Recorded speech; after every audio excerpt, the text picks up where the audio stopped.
Hi, everyone. Welcome back. We are here today and we're going to be talking about navigating uncertainty and anxiety in COVID-19. I think this is quite a relevant topic for most of us. And today we are again blessed to have Craig Marshall. He is a pastor at Grace Bible Church. Craig is married to Darcy and has 3 adorable young girls. Craig, you want to tell us a little bit more about yourself? Sure. So something that you may not find just on our church website or something like that is that I wanted to be a superhero when I was a kid. Now, I know most people probably want to be a superhero at some point in their life, but I was seriously thinking about how I could get them to stop making Batman movies so people would forget about him so I could then become him. And I had constructed a utility belt with some gadgets I came up with, and Wow. that was a dream that died hard. But So you were pretty creative as a kid, huh?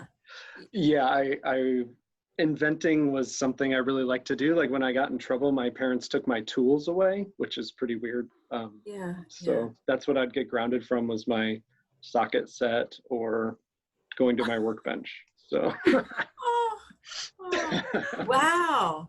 And are your daughters creative too, like that?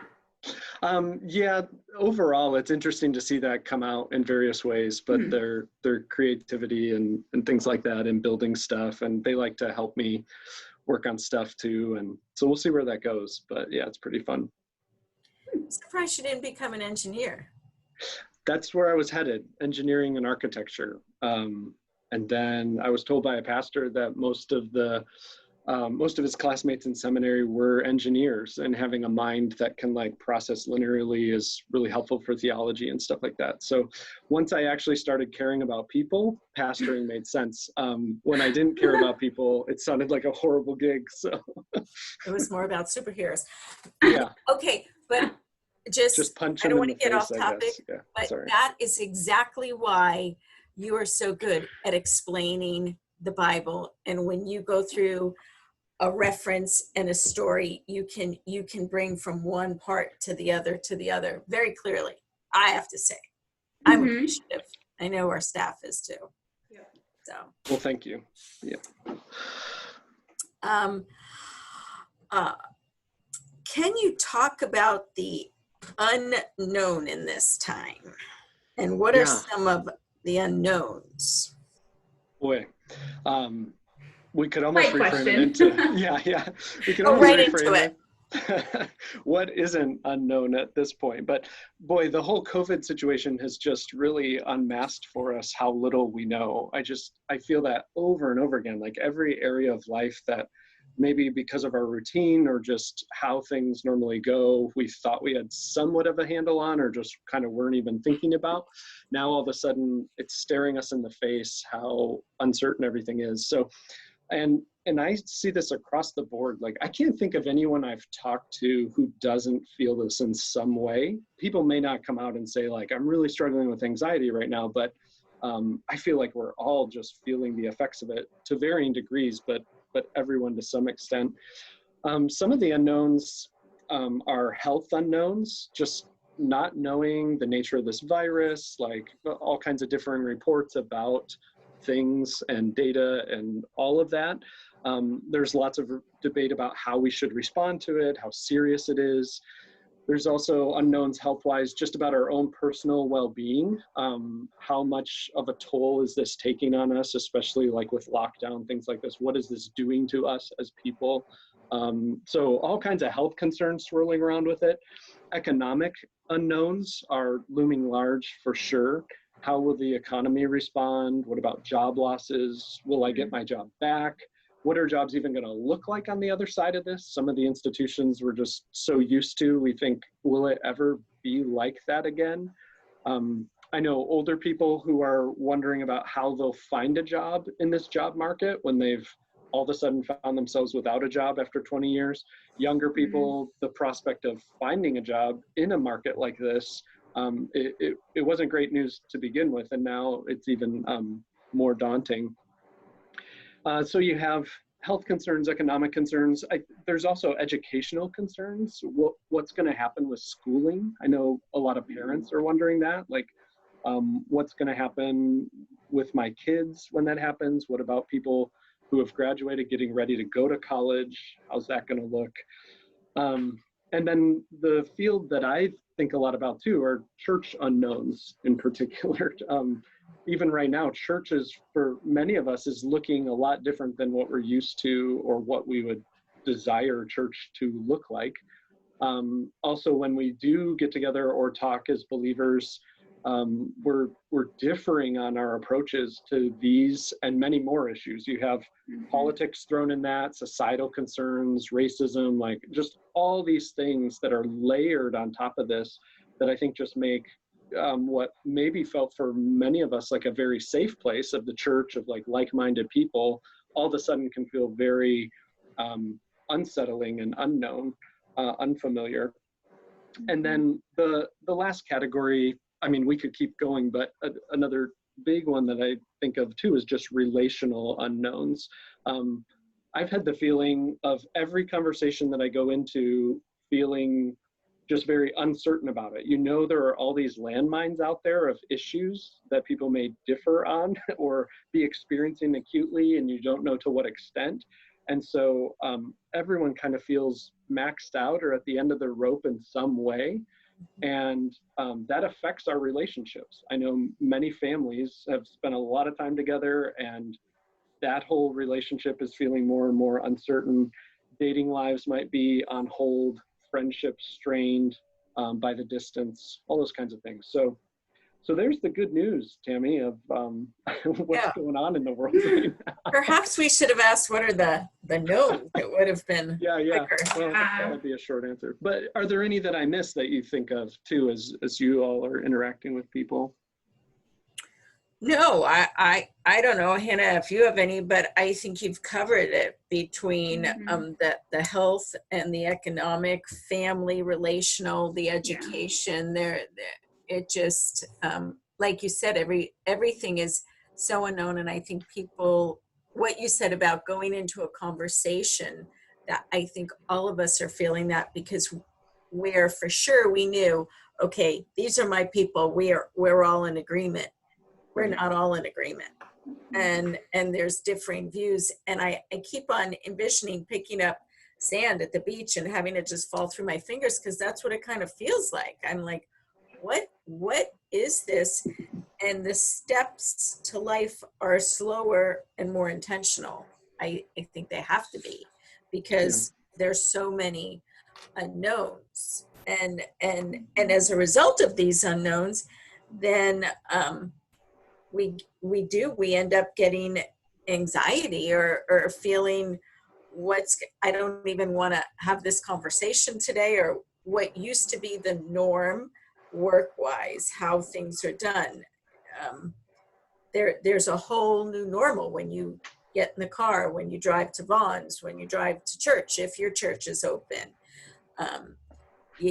You know, we had already started stopping shaking hands because people were worried about germs, and now there's so many different, I don't know, I don't like the phrase new normal, but because it's not normal. Yeah, and it's getting pretty old right now, but I don't know what to call it, but but that's not our thing to decide what to call it. But can you identify what is anxiety, and how can someone identify it in themselves? Does that vary from person to person, or? Yeah, you know, if you go to anxiety.org, which is a website, it's fascinating that exists as a website, but they have a simple definition that I think gives us a good place to start. Anxiety is the mind and body's reaction to stressful, dangerous, or unfamiliar situations. It's the sense of uneasiness, distress, or dread that you feel before a significant event. So I think that's a good place to start. It involves our minds and our bodies. It's a whole-bodied experience. We may not always be aware of what's going on in our bodies, but if you become more attuned to that, you may see it. Other times it's just overwhelming to us. So as we think about like anxiety, I think it's helpful to realize that it's a normal and often good response to situations. It's a God-given response that we have. It helps us stay alert. It motivates us to action. It's good to get a little nervous about a test, right? Because it helps you study. Like there's that response kicks us into gear. And, you know, we think of it in its more, I don't know if extreme form's the right word, but the fight or flight mentality, right? And that's for our protection, that all of a sudden we become aware that something demands our attention and we have to give our concern to it. So anxiety in and of itself, or concern or worry, isn't necessarily like sinful or wrong, but it's where we go with it. It can become inordinate or controlling. It can start to manifest itself in our bodies in ways that aren't helpful. We find ourselves having trouble sleeping, having trouble focusing, our heart racing, and all of a sudden we just like, why is my heart racing? Why is my breathing becoming strange at the moment? And so that can be when when anxiety is becoming too big for us, or it's becoming disproportionate to the level of concern we should be having. And instead of motivating us towards productivity, it actually hinders and hampers us. Anxiety can also express itself in harmful ways. As we're anxious about something, it starts to come out in various expressions. For some of us, it's anger. Like why am I having such like a grouchy day? Well, sometimes it's because I'm anxious about something. There's this underlying fear. For others, it often veers more towards depressive tendencies. Why is everything seem bleak? Why is it so hard to get out of bed? Why is it just hard to think of anything good? Some of that can be underlying fears and uncertainties that send us in that direction. It can also express itself as we seek to distract ourselves from those anxieties with like substances or pornography or sex, compulsive thoughts and behaviors. Sometimes we loop in things to try and reestablish controls or think our way out of it. And really it's just this kind of spiral that just escalates it. So I mean, that's kind of a lot of words, but all that to say, it's a good and normal thing that often becomes inordinate. And when we find itself popping up when it shouldn't be, or popping up to a much greater degree than the situation actually demands or is helpful to us, then we can start to think, wow, is anxiety expressing itself in a wrong way for me? Is there something about it that I need to seek to gain control over or take it in a different direction? I think what you said about anxiety motivating us to action, yeah, that's I never thought of it that way, but there is an intended good life response to something that is unknown, that we're having to take part in, or even like this COVID, I think, because this unknown, and so people's reaction of anxiety, and then all these other compulsive thoughts, anger, depressive states, is that more of an attempt to control the situation? I think it would seem to me that would, if we take anxiety in and of itself and go, okay, how am I going to work through this anxious state? What can I do in a healthy response? Or even being able to name it, like, I'm feeling anxious right now. I think that is a wise thing versus, what's wrong with me? Why is my stomach hurt? Why do I have a headache? You know, what are you doing? Versus going, okay, this is it. I'm a little bit anxious right now. Take a deep breath, but not being able, we can't control what's happening, but what can we do, and name it and put it in a spot, so to speak. Would So you say, oh, go ahead. No, go on. Oh, okay. Would you say there's almost like a healthy and unhealthy form of anxiety? Is it correct to say that? Yeah, I think that, I mean, when we say anxiety, a lot of times what we're talking about is when it's kind of hit a threshold that's starting to manifest itself in unhelpful ways. But if we say fears, concerns, worries, even anxieties, there's a non-sinful, I operate in like sin categories, but like those, it doesn't mean it's all like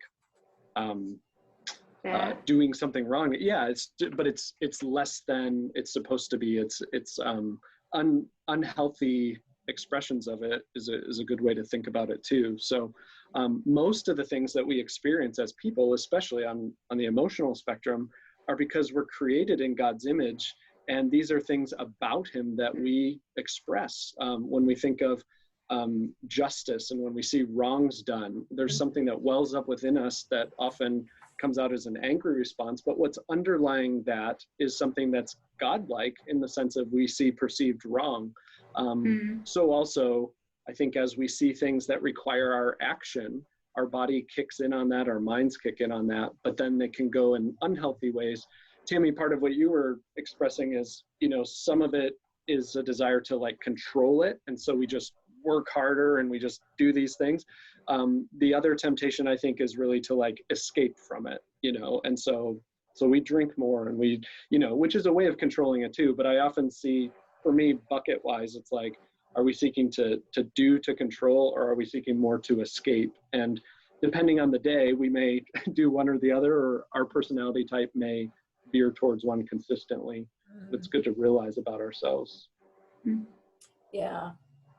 But on either side, escape or dive in, those are both means of controlling the anxiety versus hanging out in this messy middle, right? Not being in control and surrendering to a lot of what is. See how I go, surrendering.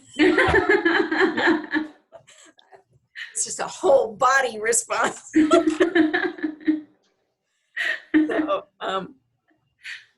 So why would you think people are anxious in this time, and what is causing the anxiety other than the obvious, the unknown? I think it can hit people at different times, but what would you think? Yeah. So we've listed a ton of like factors that we see that come to our minds that, if we think about what we're anxious about, it'd probably fit into those categories. I think at its heart is something we've been saying over and over again already, is the unknown. Anxiety really thrives in uncertainty. It really is where, if there's one thing that tends to make it go inordinate, it's the uncertainty that we have.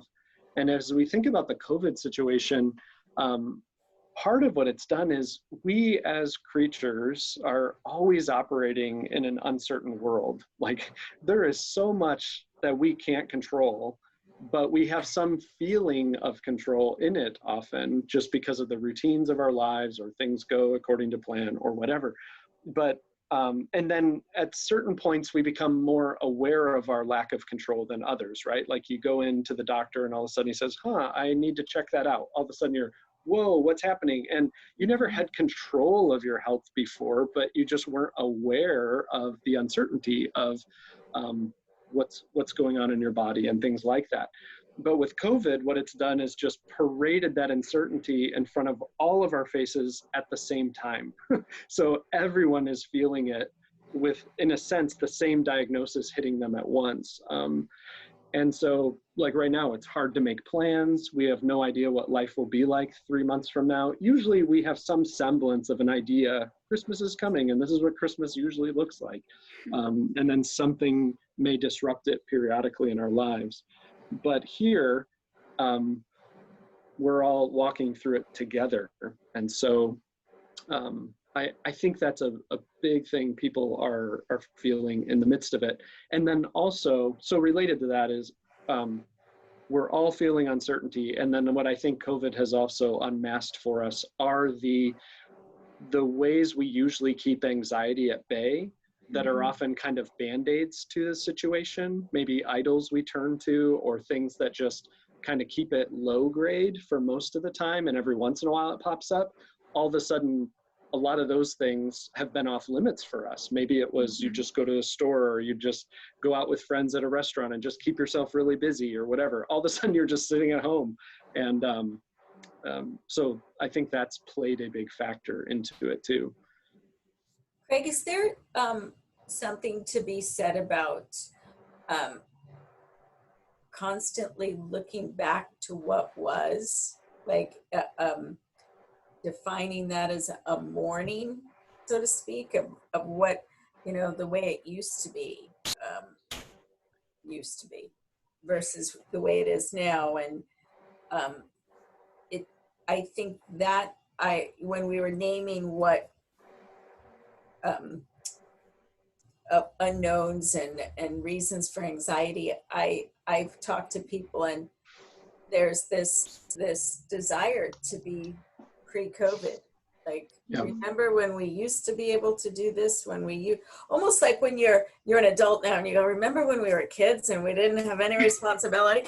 Well, but now that is like a really talked about thing with people. Like, remember how good it was. Now, when it was then, we were all complaining too.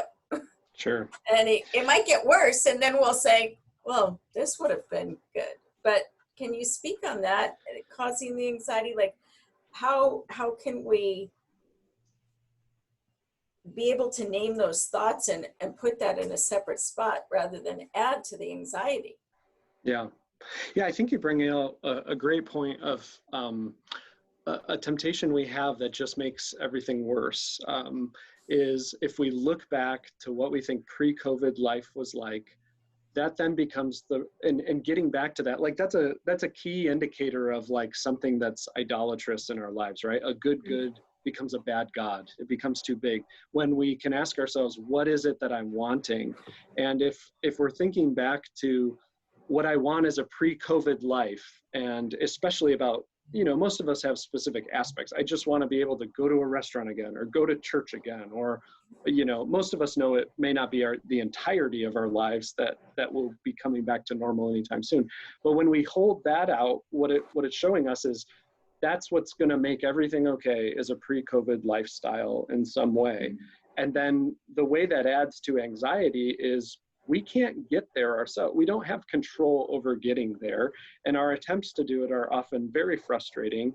And if we're putting our hope in a pre-COVID lifestyle of making things okay, then it's just going to lead to all kinds of anxieties and wrong responses to try and grasp something that we can't really have. But on the flip side of that, so we could just say, well, so don't do that, right? Don't think about the past. Fortunately, the Bible gives us categories of how to do that doesn't put us in that anxiety loop. And it's the category of lament, that we look back to the way life was and the good gifts that we were able to enjoy then, that right now we can't enjoy, and we don't even know if we ever will be able to in the same way. Or the things that we've actually lost in this, like the graduations that will never happen in the same way, the weddings, the time not with the grandparents that you can never get back. The category of lament says, take that complaint, but take it Godward in faith. And that's different than saying, I'm looking to getting it back to make everything okay. But it's giving space for saying, God cares about the fact that we've lost these things, and let me bring that to him. And that's where, we're jumping ahead in a sense, but I can't keep it all bad news forever, I guess. But like the whole focus, I think, of changing with anxiety is shifting our focus from what is uncertain in our lives to who is with us in the uncertainty, namely God himself and Christ ultimately. And that's what will ultimately help us. Now we can unpack ways to do that. It can just sound like a nice Sunday school answer, but so those are some thoughts about that.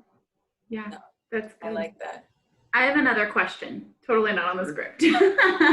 Unscripted question. But earlier you were talking about like all of these forms of distractions that we used to turn to that are no longer there.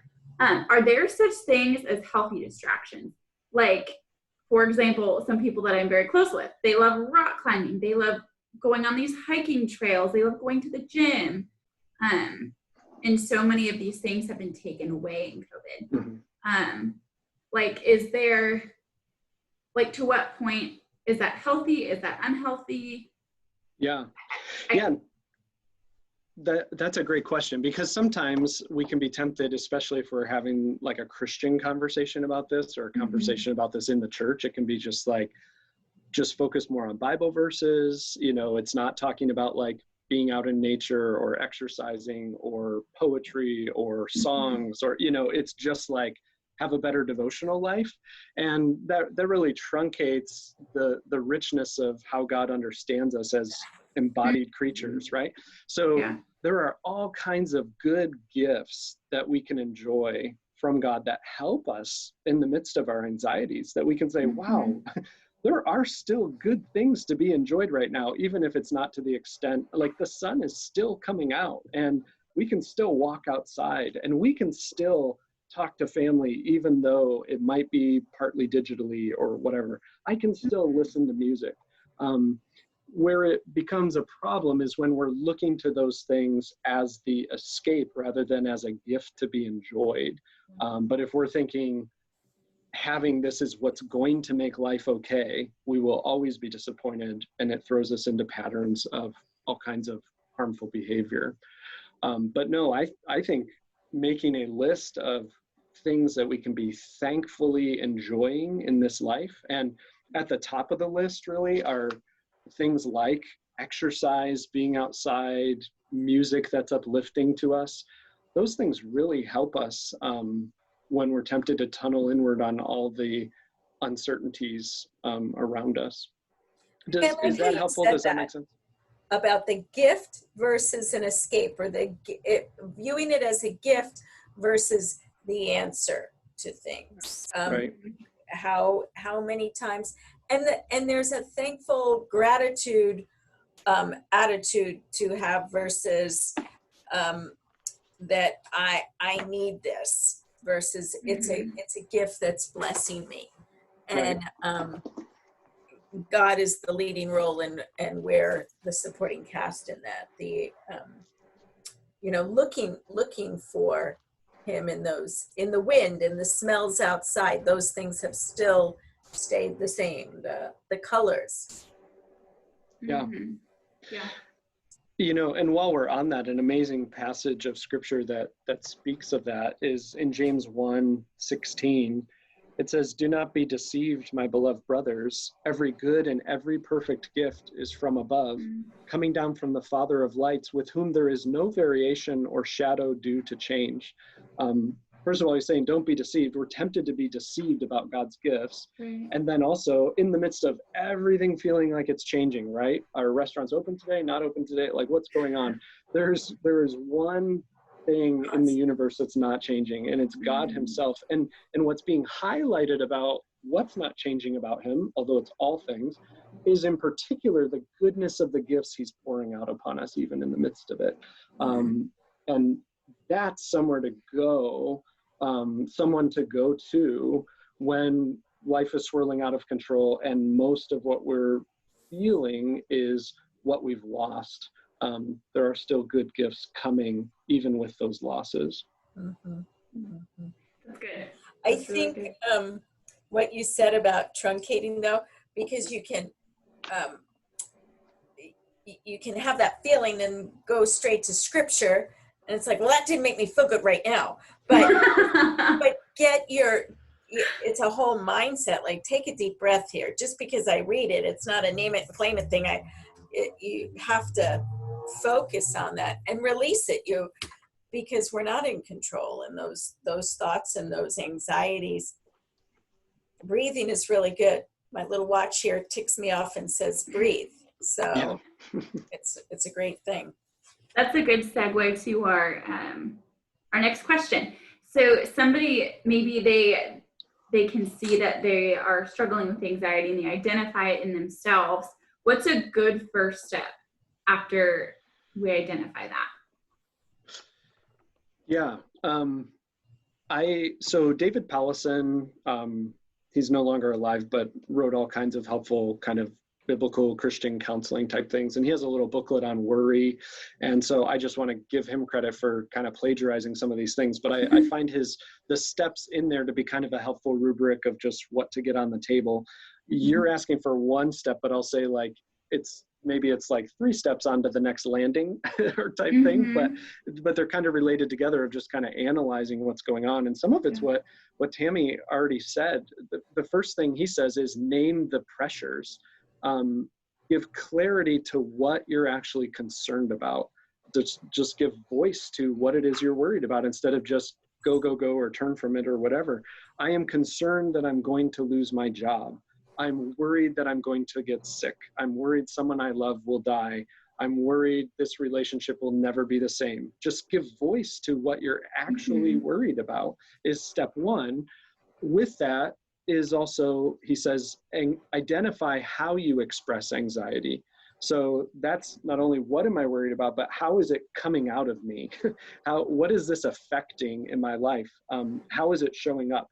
Is it I'm having panic attacks? Is it I've been angry at my family or whatever?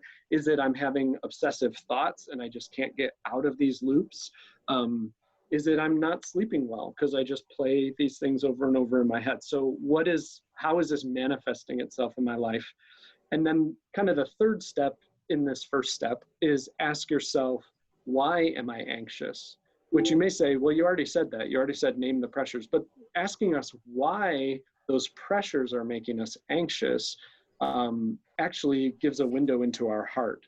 And it's what we've been talking about. What good thing do I want?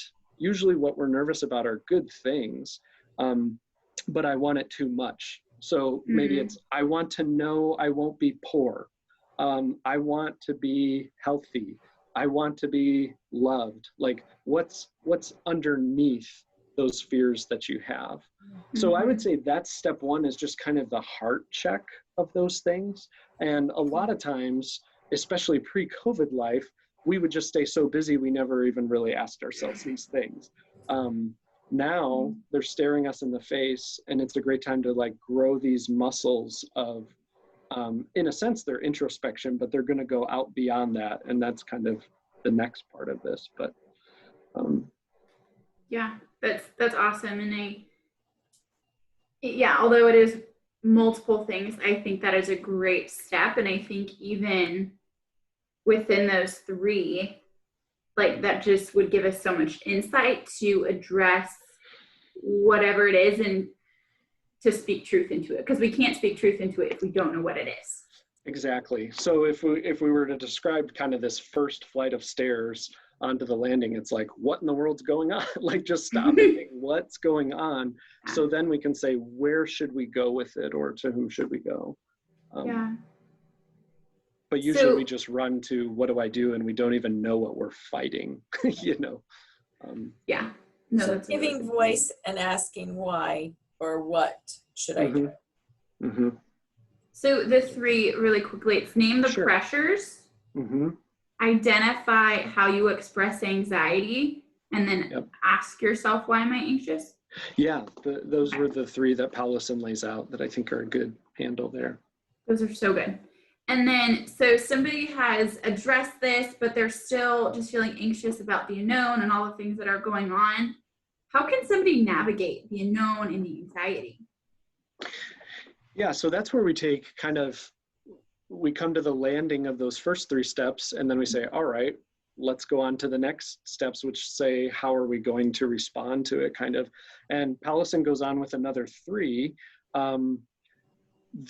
The next one, I'll just keep the numbers going. So number 4 really is, which promise of Jesus speaks to you most?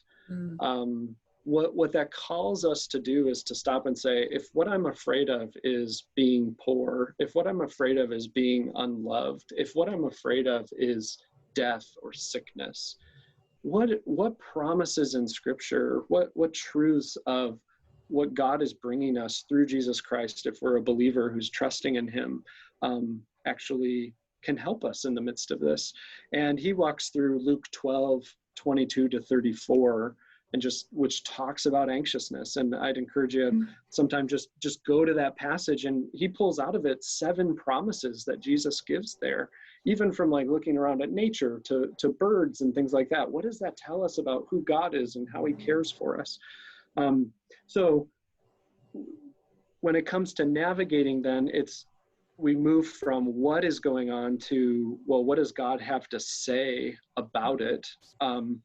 And so which promise of Jesus speaks to you most? And then number 5, I think is closely related to that. Go to your Father, go to your Heavenly Father, go to God about it. Now, I have to admit, like, I've been a Christian for a long time, and that to me does just kind of sound like a Sunday school answer of like, well, then go to God in prayer about that.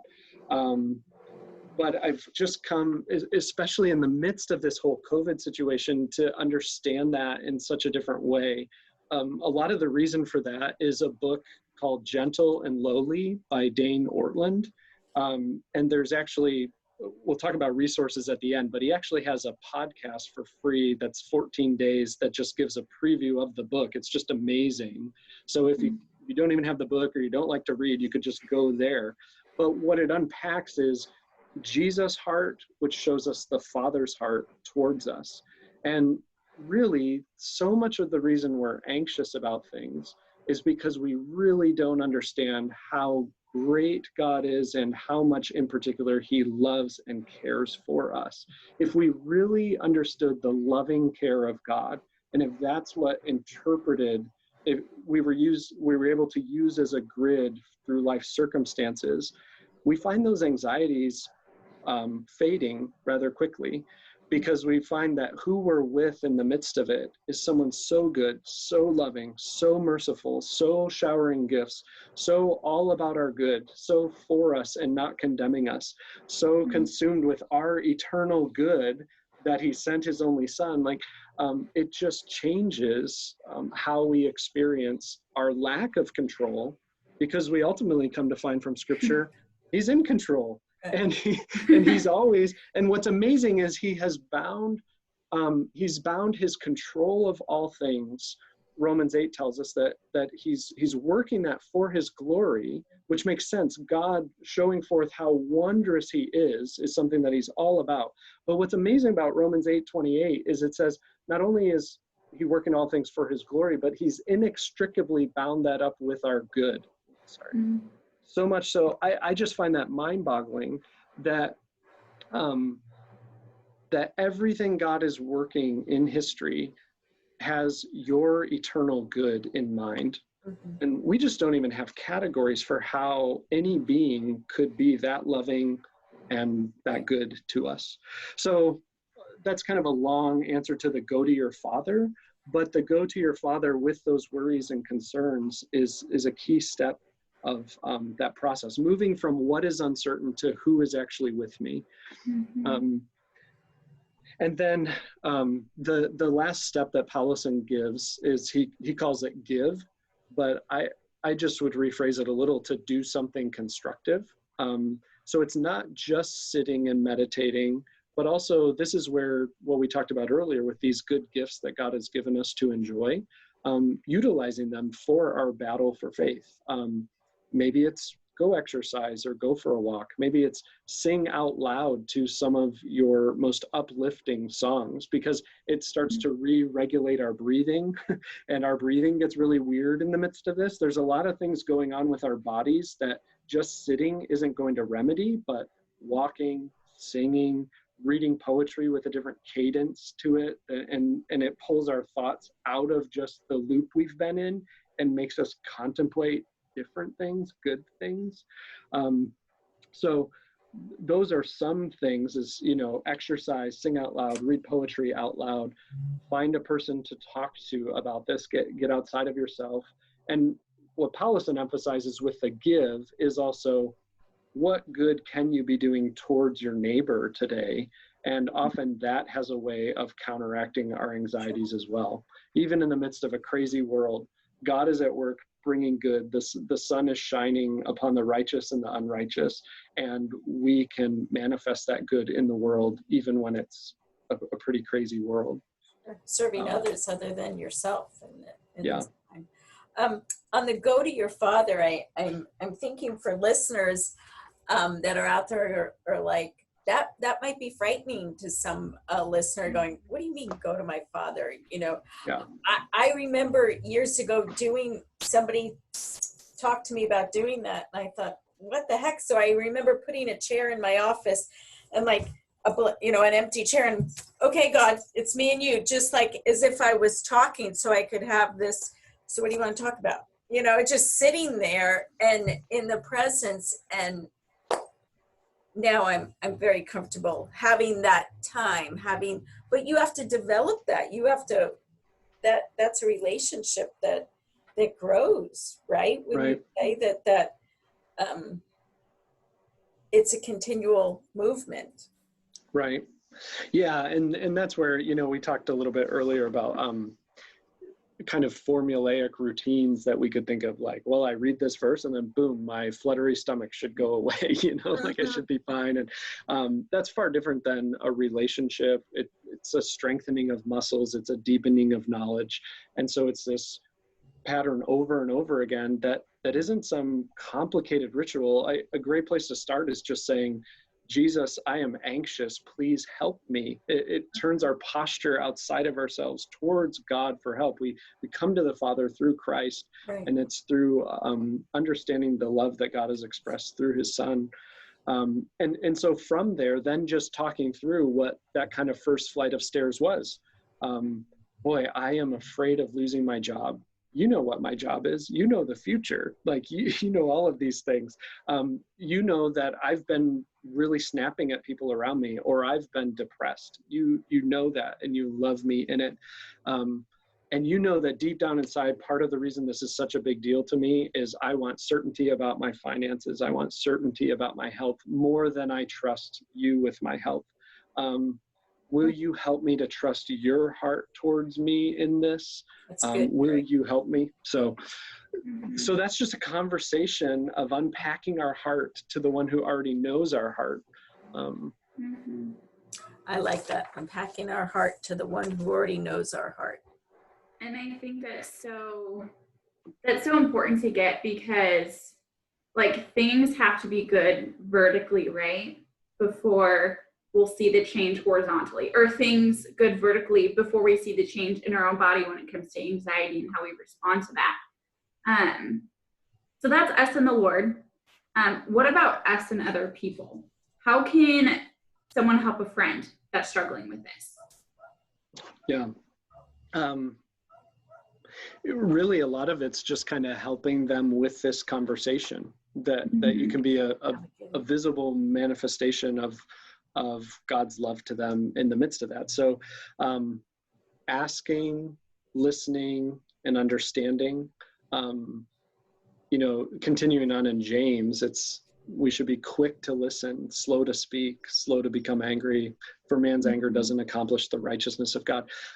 I'm deeply saddened right now as I look at the state of the church, and I don't think that the first thing people say when they think of Christians is they listen well.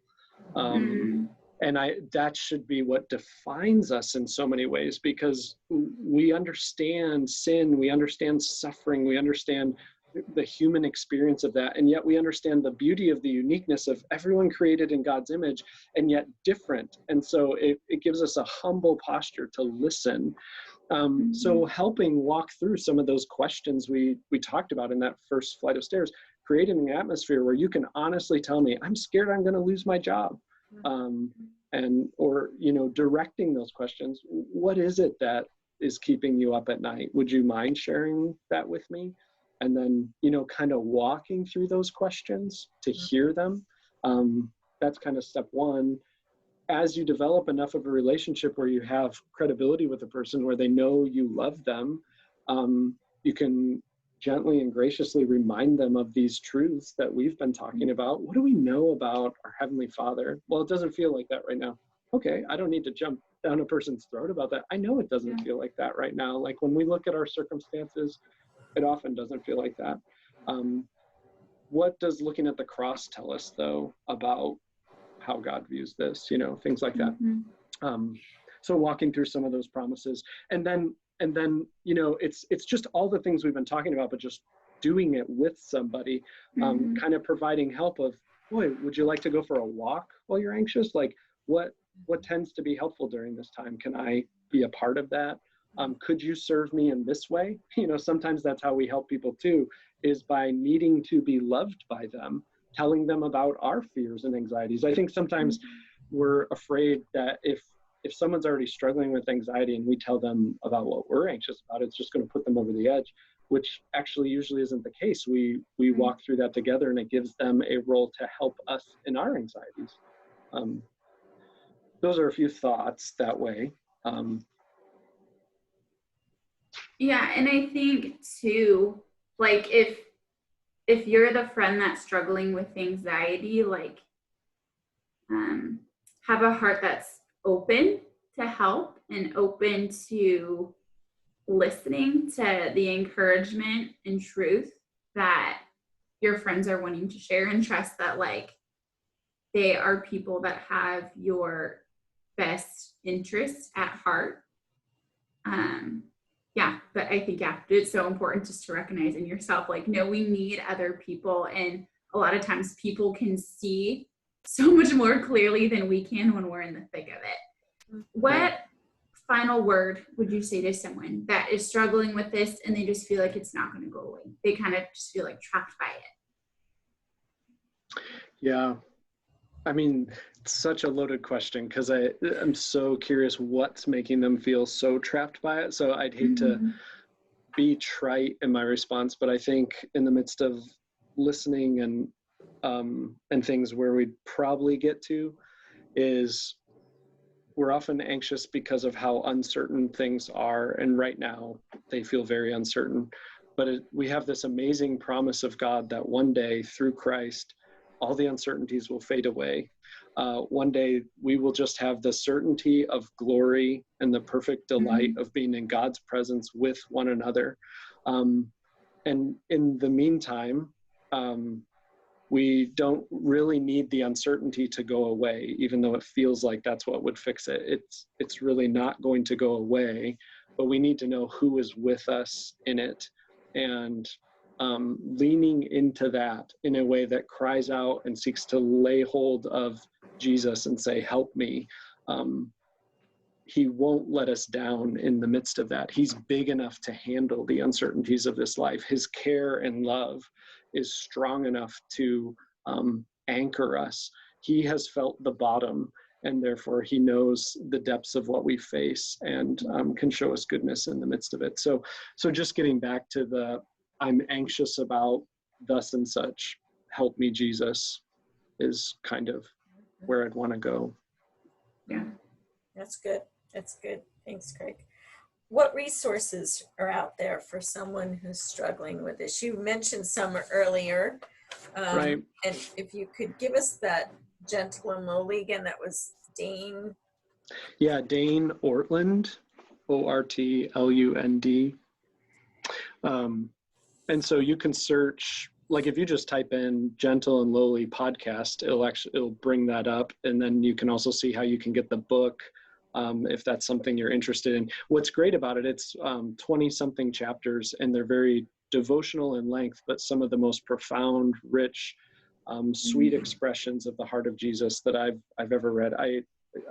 It's just amazing. And so I hate being like a walking advertisement for books and stuff, but this one is actually that good. Like, especially as we think about anxieties.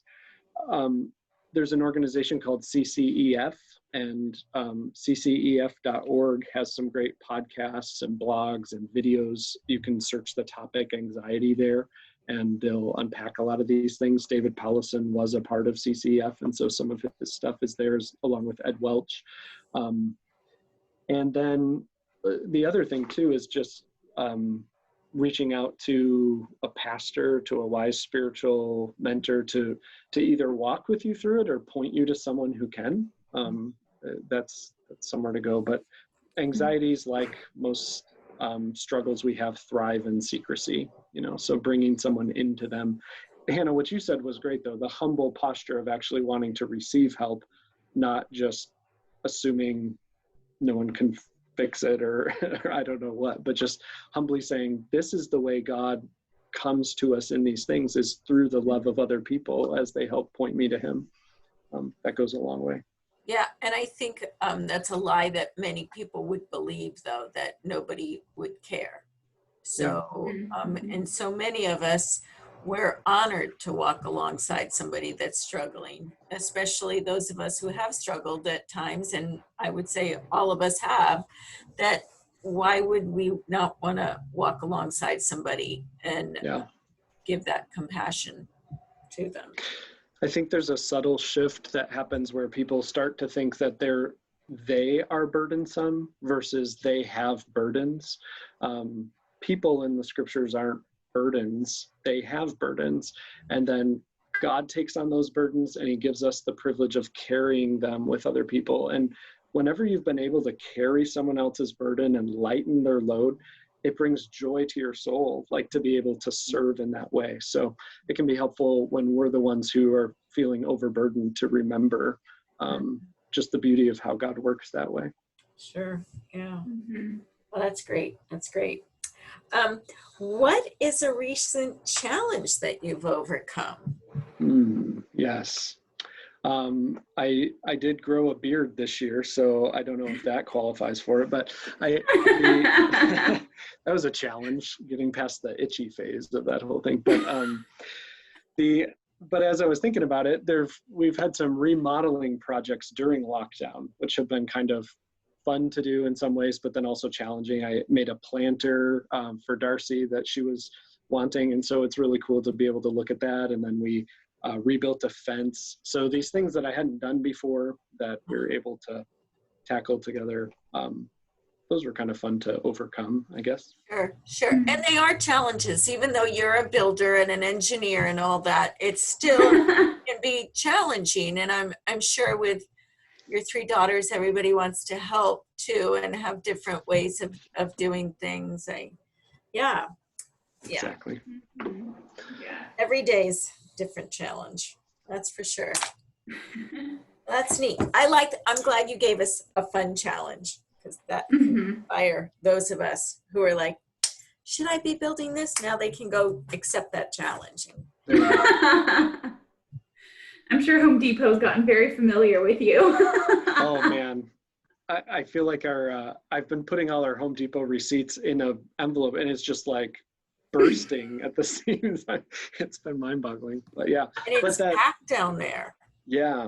But it's been actually, for me, it's one of those gifts. Like there are stressful things about it and trying to figure out how to overcome this project. But on the other hand, it's a way to do something different than some of the work that I do day in, day out too. So it's been good. Are you a kinesthetic processor? I'm not sure. I think so. Yeah. Good distractions. Yeah, for sure. Well, thank you. This has been so good. And I literally have my whole page is covered in notes. So me too. I'm so excited to be able to share this podcast with people. And I already downloaded it. I'm going for it this afternoon. Yeah. And just like pulling all of these quotes and being able to share them on social media, and just so people can see this, because there's so much wisdom. I think that an encouragement too, that so many of us need to hear right now, because we're all facing an unknown. We all had hopes and dreams or whatever for this year, and things just look so different. And so this is really encouraging. And I love what you said about it's not about what is uncertain, but it's who's with us in the uncertainties. So that's really good. Thank you. Welcome. It's been great to be with you both, and we're so thankful for alternatives. And this podcast is great to listen to as well. It's been a lot of fun. Good. And for our listeners, thank you again for tuning in. This one, I might be biased, but I think this is probably one of my favorite episodes of this season. And I'm so glad that you guys or the last one with the footfall. Oh yeah. No, really, Craig, you have such great meat to share with people that I know people are blessed by it. So thank you. Yep. You're welcome.